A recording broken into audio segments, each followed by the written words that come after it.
सरकार जर कायदे बदलत असेल तर आमच्या लेकी बाळींसाठी या छत्रपती शिवाजी महाराज आणि थोर महापुरुषांच्या महाराष्ट्रामध्ये कायदा बदललाच गेला पाहिजे। तो कोणी आरोपी कुठल्या जातीचा असो, बाळासाहेब आरोपीला जात नसते, आरोपी कोणत्या जातीचा असतो त्याच्याशी घेणं नसतं। त्याने जे कृत्य केलंय ते कृत्य लक्षात ठेवलं पाहिजे आणि त्या आरोपीला शिक्षा दिली पाहिजे। अरे काल त्या आरोपीला कोर्टात नेताना त्याला सुरक्षा दिली।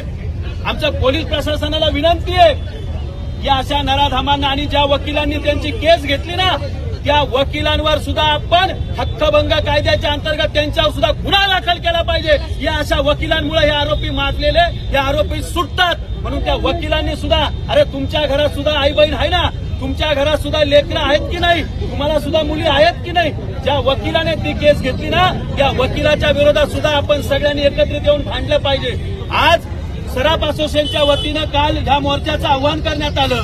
आम्ही सगळ्या मराठा संघटना असतील, सकल मराठा समाज असेल, कारण हा जातीपातीचा लढा नाहीये तर हा आपल्या अस्मितेवर घातलेला लढा आहे। आणि म्हणून मगाशी बावरी साहेबांनी सांगितलं, अरे आपण त्या छत्रपतींच्या या महाराष्ट्रात राहतो ज्या छत्रपती शिवाजी महाराजांनी त्या पाटलाचा चौरंग्या केला होता, तिथं जात नव्हती पाहिली, तो कोण हे नव्हतं पाहिलं, त्यांनी काय अपराध केला, त्या अपराधाची शिक्षा जर छत्रपती त्या काळात देऊ शकत होते तर आजही आपण त्या छत्रपती आणि महामानव डॉक्टर बाबासाहेब आंबेडकरांच्या त्या घटनेच्या राज्यात राहतोय। म्हणून राज्य सरकारकडे आपण ही मागणी केली पाहिजे। आपण प्रत्येक वेळी म्हणतो उज्ज्वल निकम द्या, केंद्र सरकार आणि मालेगाव तालुक्यामध्ये यज्ञाबाळासोबत काय झालं हे तर सर्वांनाच माहीत आहे।